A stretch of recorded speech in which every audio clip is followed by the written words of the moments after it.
अजमेर स्थित ख्वाजा मोइनुद्दीन हसन चिश्ती की दरगाह से जुड़े बहुचर्चित विवाद में शनिवार को जिला न्यायालय में महत्वपूर्ण सुनवाई हुई। हिंदू पक्ष द्वारा दरगाह परिसर में प्राचीन शिव मंदिर होने के दावे को लेकर दायर याचिका पर अदालत ने अगली सुनवाई की तारीख 2 मई 2026 निर्धारित की है। सुनवाई के दौरान दोनों पक्षों के अधिवक्ताओं ने कई कानूनी पहलुओं पर विस्तार से अपनी दलीलें प्रस्तुत की। हिंदू सेना के राष्ट्रीय अध्यक्ष विष्णु गुप्ता और महाराणा प्रताप सेना के राष्ट्रीय अध्यक्ष राज्यवर्धन सिंह परमार की ओर से दायर याचिकाओं पर अदालत ने प्रक्रिया को आगे बढ़ाते हुए अगली तारीख तय की। विष्णु गुप्ता ने बताया कि वह अदालत में 7/11 एप्लीकेशन पर सुनवाई के लिए पूरी तैयारी के साथ पहुंचे थे, लेकिन न्यायालय ने 1/10 एप्लीकेशन पर सुनवाई की। उन्होंने कहा कि एक पक्षकार के हाईकोर्ट जाने के कारण सुनवाई की प्रक्रिया में बदलाव हुआ। उन्होंने यह भी जानकारी दी कि न्यायालय ने पूर्व में निर्देश दिए थे कि 2 महीने के भीतर सभी लंबित आवेदनों, विशेष रूप से नए पक्षकार बनाए जाने से संबंधित का निपटारा किया जाए। मामले में राज्यवर्धन सिंह परमार से संबंधित कुल 12 याचिकाएं वर्तमान में लंबित है। अब तक इनमें किसी भी नए पक्षकार को शामिल नहीं किया गया है। अदालत ने स्पष्ट किया कि 2 मई को इन सभी लंबित एप्लीकेशनों पर सुनवाई होगी, जिसके बाद यह तय किया जाएगा कि किन किन आवेदकों को मामले में पक्षकार बनाया जाएगा।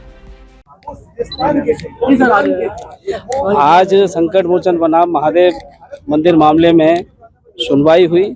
सुनवाई बहुत लंबी, करीब 2 घंटे सुनवाई चली लगातार, और उस सुनवाई का निष्कर्ष ये निकला कि हम तो रूल 711 के लिए की तैयारी से आए थे, लेकिन 110 की बात आई, क्योंकि उसमें से एक कोई व्यक्ति जिसने इंटरवेंशन लगाया था वो माननीय राजस्थान हाई कोर्ट गया, कहा कि इंटरवेंशन उसका निपटारा किया। तो माननीय अदालत ने 2 महीने का समय इंटरवेंशन निपटाने के लिए वहाँ दिया, और अभी तक जितनी भी कुल 12 याचिकाएं लंबित है, उसमें एक याचिका राजवर्धन राठौर की भी है। अभी किसी को भी नया पक्षकार नहीं बनाया गया है।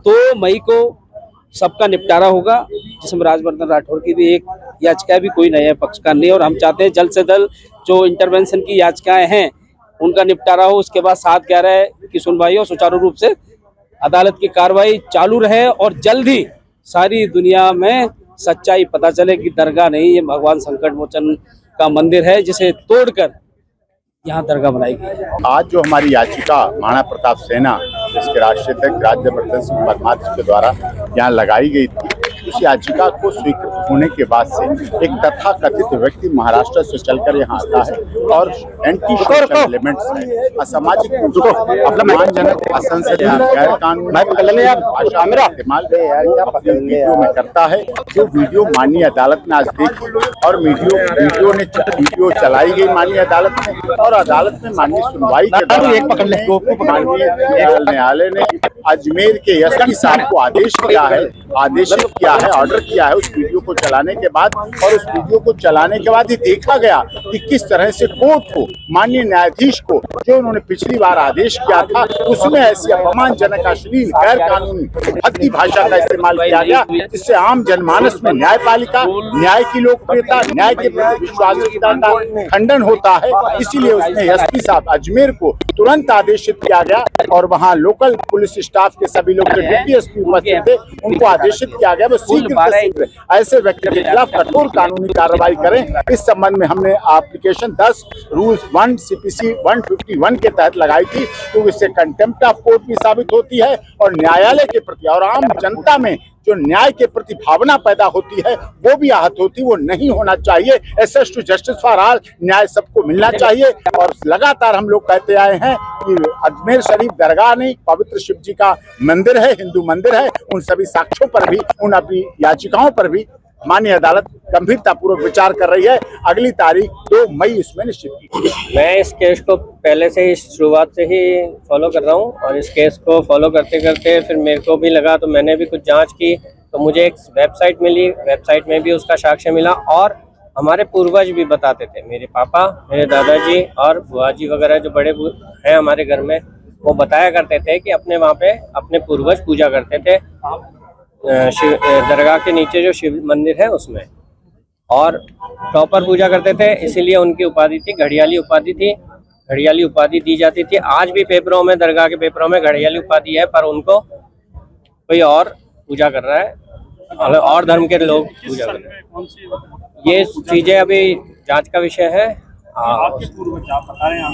ये 1850 करीब का था जी।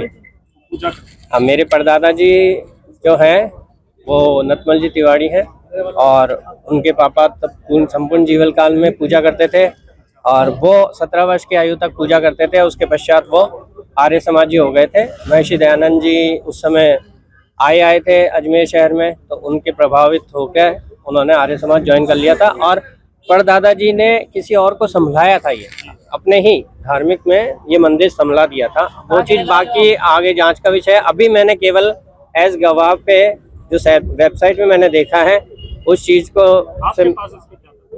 उस चीज़ के जो तथ्य मिले हैं वेबसाइट पे किताब के थ्रू, वो मैंने इनके साथ पेश कराए। मैंने अपनी तरफ से नहीं, अभी कुछ नहीं है। मैं जैसे जैसे केस आगे बढ़ेगा तब वैसे वैसे चीजें आएगी सामने। आपके दादा थे या वो उन्होंने कभी नहीं बताया था? मेरे परदादा जी आर्य समाजी हो गए थे, फिर उन्होंने अपने बेटे को, जो मेरे दादाजी हैं, इतने साल हम यहीं थे। बाकी अभी जो इन्होंने केस उठाया है और माहौल भी ये हुआ है कि हाँ थोड़ा सा बोल पा रहे हैं, नहीं तो आप जानते हैं पिछले 60-70 सालों में तो क्या हाल था, इसलिए। और दूसरी चीज, जब इन्होंने मुद्दा उठाया तो हम उसके सपोर्ट में आए, ये सोच के। कहाँ रहते हो आप कहाँ रहते हो? हम अजमेरी रहते, रामगंज। और आपके दादाजी का नाम क्या बता रहे हैं आप? मेरे दादाजी का नाम ब्रह्मदत्त जी शास्त्री है। वो तो संपूर्ण जीवन काल में हाँ जी।